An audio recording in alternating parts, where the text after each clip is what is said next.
कौन है वहां? शिवाय ने गुस्से से पूछा। हंसी धीरे धीरे बंद हुई और एक आवाज गूंजी। तुम दोनों को क्या लगता है कि तुम इतने चालाक हो कि हमारे प्लान को समझ सको? शिवाय ने आवाज की दिशा में देखने की कोशिश की, लेकिन धुएं ने सब कुछ धुंधला कर दिया था।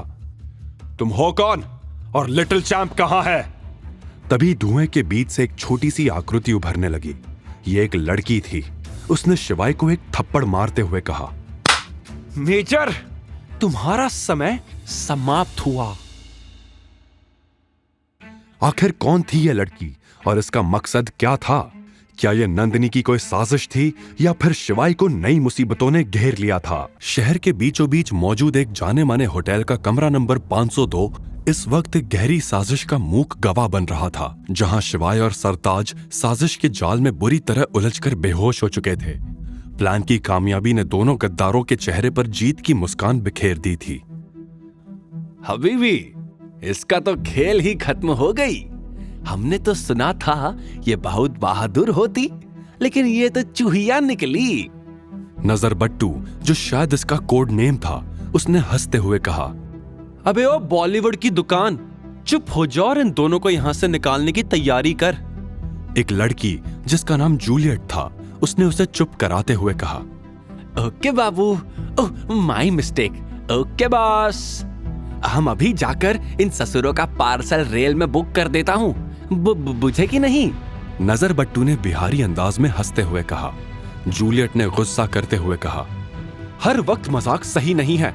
जा जाकर देख, साले होश में तो नहीं है। इन्हें अभी इंजेक्शन भी देना है, जिससे साले कल तक ऐसे ही पड़े रहें। नजर बट्टू शिवाय के पास पहुंचा। जैसे ही उसने शिवाय को देखा तो वो हैरान रह गया। शिवाय की आंखें अभी भी खुली हुई थी। उसने शिवाय से अंग्रेजी एक्सेंट में कहा, हे मैन, तुम अभी तक क्यों जाग रहा है? जल्दी से बेहोश हो जाओ, अभी तो तुमको दुगना लगान देना पड़ेगा। अबे तू टाइम बर्बाद कर रहा है। चल हट और जाकर उस भैंसे को ये इंजेक्शन लगा, मैं इससे देखती हूँ। जूलियट ने कहा। रे छोरी, तने वह हीरो की घड़ी चिंता हो रही से, कहीं थारा दिल ता वहां पे ना आ गया। नजर बट्टू हमेशा से ही हीरो बनना चाहता था।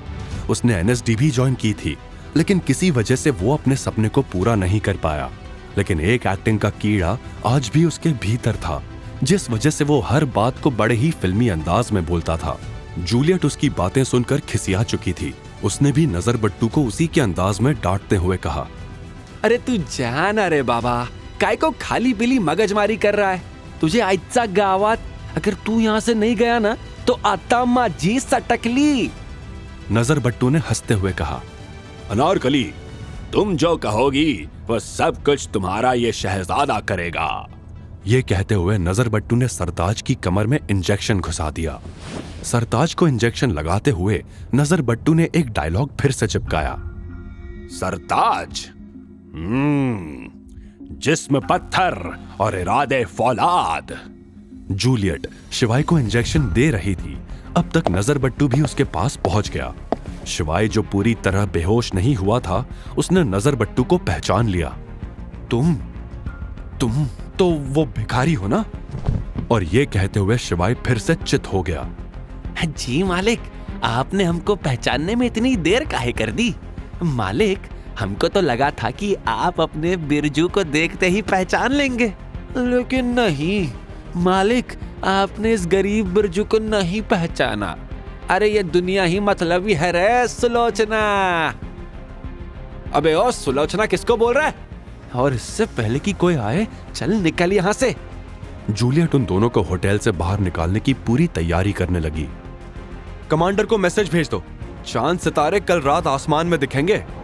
होटल के बाहर कार में बैठे रोमियो को यह इंस्ट्रक्शन देकर जूलियट खुद ऑटो में सवार होकर वहां से चली गई। उसके जाते ही नजर बट्टू ने रोमियो से कहा, कमाल हो गया साहब, देखा वो लड़की कैसे गरीब को चूना लगा गई। रोमियो ने नजर बट्टू की बकवास का कोई जवाब नहीं दिया और गाड़ी स्टार्ट करते हुए कहा, ए भाई चल निकल यहाँ से, अपनी नौटंकी बाद में करना। और वो दोनों तेजी से होटल से निकल गए। आगे की कहानी जानने के लिए देखिए अगला एपिसोड सिर्फ पॉकेट FM के YouTube चैनल पर। और शिवाय एक विनाशक के सारे एपिसोड्स को सुनने के लिए डिस्क्रिप्शन में दी लिंक से डाउनलोड करें पॉकेट FM ऐप।